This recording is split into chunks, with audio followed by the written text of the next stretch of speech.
I'd like to tell you a story, but I was just wondering, how many of you have friends? Friends?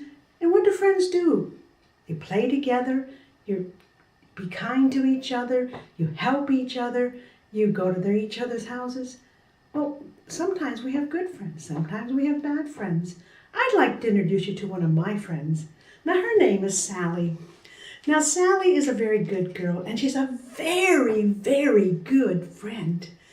She's very helpful. This morning, she brought me my bag. I left it out in the car, and she went out and got it and brought it back in. You like being a good friend. Well, I'm glad to hear that. And you think those boys and girls are really looking lovely, don't you? Well, I wonder what we can do today to be friends. Well, I'd like to tell you a story about some friends. There was 4 of them. And these 4 friends were very good. They lived in a place called Capernaum. What's Capernaum? It's the name of a city in Israel. Okay. And they were there, and they were walking down the street, and they could hear all the news going on, that Jesus had come to town. Yes, Jesus of the Bible. Yes. And they were all excited. And they had heard stories about Jesus, how he made the lame man to walk, how he healed the blind, he gave food to 5,000 people. They had heard all of those things. And they thought, let's go get our friend. You see, their friend was in a house. And he had been lying on a bed all his life. He was born that he couldn't walk. Well, you'll have to wait and listen. Just listen to the story. And they went to this house. Come on, we're going to take you to Jesus. Now, this man could have said, I'm not going to go to Jesus. What's the point? But they picked him up, and carried him to where Jesus was. And you know, they had to carry them on it like a sleeping bag. And they took him to where Jesus was. But when they got there, they couldn't believe what they had seen. There was so many people there that they couldn't get anywhere near where Jesus was.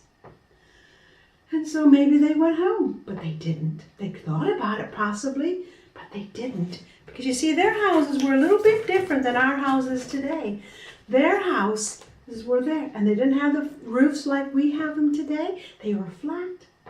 And they had stairs going up the outside of them. So one of them maybe had a bright idea. Let's take Jesus up, and then we can take him up to see Jesus. And so they carried him up very, very carefully. No, they didn't drop him. And they took him up, and they got him to the top of the roof. Now, don't you try this at home. But what they did was, they picked a big hole in the roof. They took his friend and they lowered him down right in front of Jesus. Now, I don't know about you, but I think that would have been fantastic. They were so excited. And you know what Jesus said and what Jesus did? No, you don't know. Okay. They watched as Jesus said, get up and walk. And maybe he felt his toes at first. Maybe he felt his knees or his legs. Maybe he could move them just a little. First time and ever in his life, he could see and he could walk. And he got up and he walked. And can you imagine how excited he was? And it says he picked up his bed and he walked home. Yeah, that is a true story.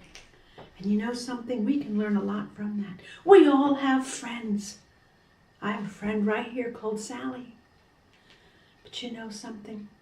We have a friend that's even better, is Jesus. Now, if these friends had gone to this house and the guy said, no, I'm not going to go, just leave me here, he'd still be there today, but it happened thousands of years ago. But he let them take him to Jesus. And that's what Jesus wants us to do, is to take our friends and introduce them to Jesus. Now, I wonder how you could do that today. Maybe you could invite them to come to club. Maybe you could invite them to come to church. Maybe you can give them a leaflet or something saying that God loves them. That's taking your friends to Jesus. I wonder what kind of a friend you are.